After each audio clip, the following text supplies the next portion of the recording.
बच्चों, आज मैं शुरू करने जा रहा हूँ NIOS ओपन। देखो, NIOS ओपन में 12वीं कक्षा की जो इतिहास है वो 10वीं कक्षा के बच्चों के लिए भी कारगर है, क्योंकि कई चैप्टर्स, कई चीज़ें, कई इतिहास की घटनाएं 10वीं और 12वीं दोनों के विद्यार्थियों के लिए ज़रूरी हैं। तो मैं इससे पहले इतिहास का कोर्स शुरू करूं, मैं सभी बच्चों को ये बताना चाहूँगा कि इसे पढ़ें सभी। ये नहीं कि 12वीं कक्षा के बच्चों का है तो आप वो ही पढ़ें, सिर्फ आपको सुनना है, तो वो ये ज़रूर करें बच्चों। ऐसा नहीं है कि ये उनका कोर्स है। तो चलिए शुरू करते हैं आज से इतिहास 12वीं कक्षा के लिए। बच्चों, सबसे पहला चैप्टर, भारत के इतिहास को समझना। तो आइए शुरू करते हैं चैप्टर को। देखो बच्चों, इस चैप्टर में सबसे पहले तो आपको ये बताया गया है कि इतिहास होता क्या है। देखो, इतिहास का अर्थ होता है ऐसा हुआ। ध्यान से सुनना, इतिहास का अर्थ होता है ऐसा हुआ। इतिहास हमें बताता है, ये अध्ययन कराता है कि पुराने समय में, बीते समय में मानव ने किस तरह वातावरण पर अपनी विजय प्राप्त की, फिर किस तरह लोगों पर अपनी विजय प्राप्त की, किस तरह युद्ध, राजा किस तरह एक दूसरे से जुड़े हुए हैं। बीते समय की घटनाओं की जानकारी देता है इतिहास। तो इतिहास बहुत ज़रूरी है बच्चों। जो इतिहासकार होते हैं, ये वो होते हैं जो इतिहास का अध्ययन करते हैं, उस पर प्रश्न उठाते हैं, उनसे नए नए मतलब कि तर्क वितर्कों को जन्म देते हैं। इतिहास को लोगों तक पहुंचाने में आसानी हो, लोगों तक आसानी से इतिहास पहुंच सके, लोग इतिहास को समझ सकें, ऐसी भाषा में वो उसका वर्णन करते हैं। तो इतिहासकार इतिहास को समझते हैं, इतिहास का अध्ययन करते हैं और इतिहास समझाते भी हैं। तो बच्चों, चैप्टर का नाम है भारत के इतिहास को समझना। तो आइए अब चैप्टर में आगे बढ़ते हैं। सबसे पहले प्राचीन भारत, ध्यान से समझना बच्चों इसको।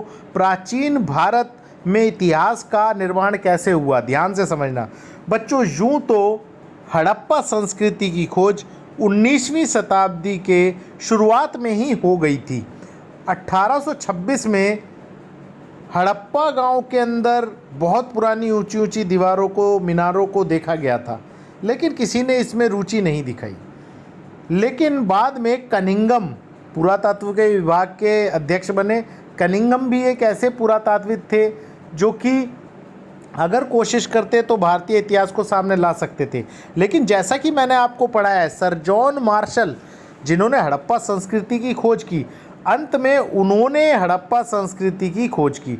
देखो बच्चों, इससे आपको दो बातें पता चली कि इतिहासकार भी आपस में बटे होते हैं और इतिहासकार इतिहास की घटनाओं को देखते हुए इतिहास का निर्माण करते हैं। इतिहास के मिले साक्ष्य जो उनके सामने स्रोत होते हैं उनका अध्ययन करते हैं और इतिहास का निर्माण करते हैं।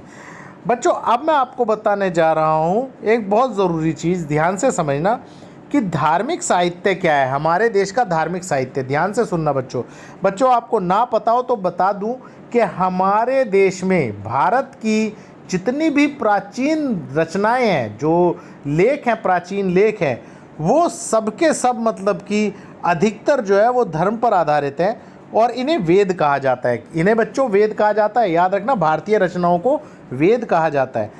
इनका जो काल है, इनका जो समय है वो 1500 ईसा पूर्व से 500 ईसा पूर्व तक माना जाता है। 1500 ईसा पूर्व से 500 ईसा पूर्व तक इसे माना जाता है इसका समय। और ये 4 हैं वेद, इनके नाम है बच्चों, मैं बता रहा हूँ।